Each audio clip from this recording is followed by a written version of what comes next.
When you're growing lotus and water lilies, soil is so important. I guess it is when you're growing anything, but with lotus and water lily, they're a little bit different. You can't just grab a bag of potting mix, throw it in a pot, and top it up with some water. It's not the best thing for them. You need something really special for lotuses to grow in because they're a real special type of plant. Lotus and water lilies grow with their roots underwater, so they need something really different to help them anchor the roots and provide nutrients. What we use here at Suan Sook Homestay is soil that's locally sourced. It's got a fair amount of clay in it, it's got some silt in it, and just a little bit of sand. And this provides a fabulous environment for the lotus to grow in. The clay you use does not want to be too dense. You don't want a really heavy, sticky clay because this is going to inhibit the root growth of your lotus and your water lilies, and it's also not going to provide them any nutrient.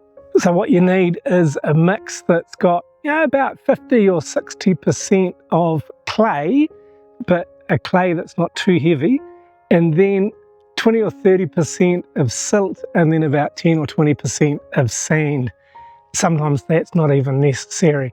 If you use regular potting mix or sand or a soil that's got too much silt in it, this is not going to provide enough anchoring for the roots of the lotus. These grow tall and their leaves are big, so if they get a bit of a breeze and it's moving around and the roots aren't anchored, you're going to have all sorts of problems with the flowers and the stems of the leaves moving and breaking and the roots becoming unstable. This is not what you want. So you need a reasonably good heavy mix of clay in the soil so that it's going to anchor the roots, but it's also going to let them grow and spread out. And you might well be able to find soil in your own garden that's good for this, or you might have to resort to purchasing soil.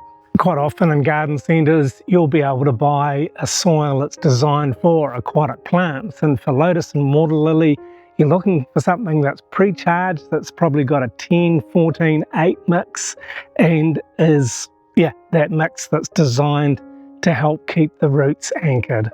And you want to avoid any sort of soil mix that's got too much nitrogen in it, because this is going to give you problems. It can burn the roots, especially the young fine feeder roots on the lotus plants and the water lilies, and it can cause an increase in algae to bloom in your pond or in your pot, and this is something you definitely don't want. And so you want your mix to be free of peat, free of potting mix, and to be a reasonably balanced pH of around 7. And for us, we've got the advantage here that we have got a source of good soil that's available to us, some from our own garden, some that we're having to purchase in, but it's from a neighbour's section. It's really wonderful that we can have this interaction with our neighbours and they're able to provide a really fabulous mix of soil for us that's perfect for our lotuses. And here at Suan Sook Homestay, we like to connect with our community, whether it's our local community around us or our online community too. We love it when we can connect with people, when our viewers come and visit and spend a little time with us to enjoy our garden.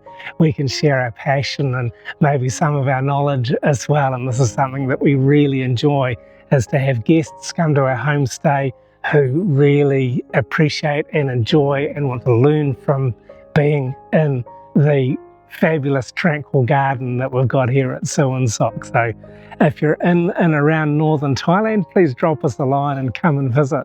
And we'll be more than happy to share with you what we know about growing lotus and growing whatever else we do here, and just enjoying working in a permaculture-inspired garden.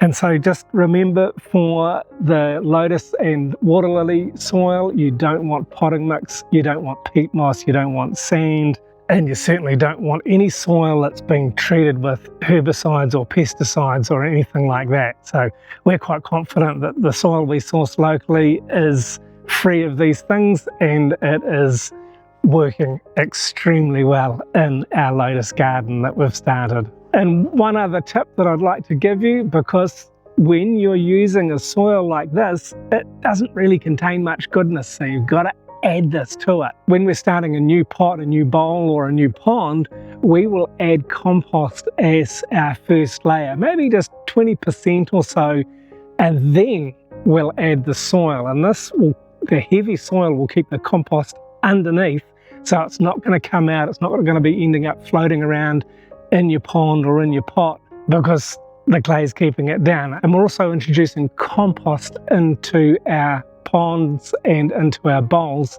and we'll show you this in an upcoming video.